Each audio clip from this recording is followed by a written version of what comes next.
Hey everyone, Jake Newton with CPPS.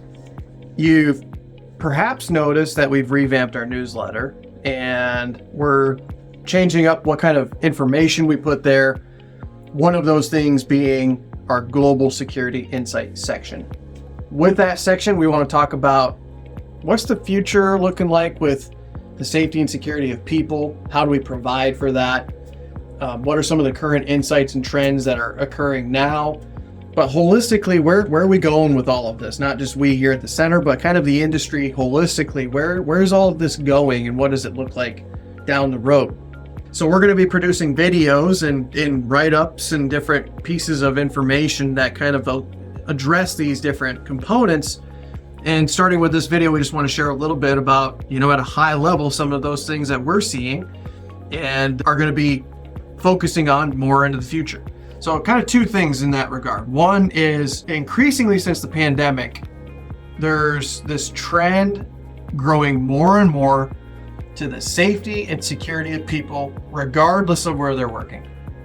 Many know us historically for two different programs. One is workplace violence prevention and intervention. The other is travel risk management. But even since then, over the past several years, it's increasingly growing towards, let's look at it from a violence prevention perspective. How does this apply for folks that are working from a local coffee shop? How does all of this relate to those working from home? But increasingly, programs that are focused on the safety and security of people as part of an organization's assets, how are we addressing the safety and security of these individuals, regardless of where they're working? So you have the office domain, you've got the working from home domain, somebody traveling around the world or perhaps working remotely. What does that look like? That's going to be one of the big topics we're addressing. So the second piece of this, what about in the shorter term, CPPS for building violence prevention programs, and how are we addressing that even with this concept? Well, what we do is we broaden the lens. The violence prevention program absolutely applies to those working from home, absolutely applies to those working on the road. But here's a couple examples of what I mean. Well, from a policy perspective, we have the scope widened to address these different things. We talk about, people are on site or in virtual environments, as an example.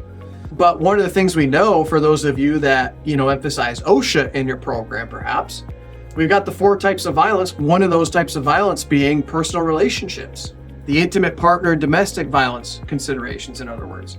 Well, if we've got people working at home and they happen to be in an abusive relationship, are we recognizing those kinds of work environments as part of our program? And then, of course, for those traveling around the world, if somebody experiences the threat of, say, potential terrorism around the world or potential acts of violence, if they're in another country, does the threat management program allocate for that? Do we have a capability to provide for the safety and security of our folks to help prevent violence holistically, having a holistic threat management program to address some of those different things? So that's a lot of the kinds of things we're going to be talking about in this program. And into the future, what does all of this look like? How do we provide for the holistic safety and security of people, regardless of where they're working? And that's what the Global Security Insights section is going to be all about. So if you're not part of our newsletter, subscribe to it. If you are part of the newsletter, stay tuned. We got more coming. Cheers.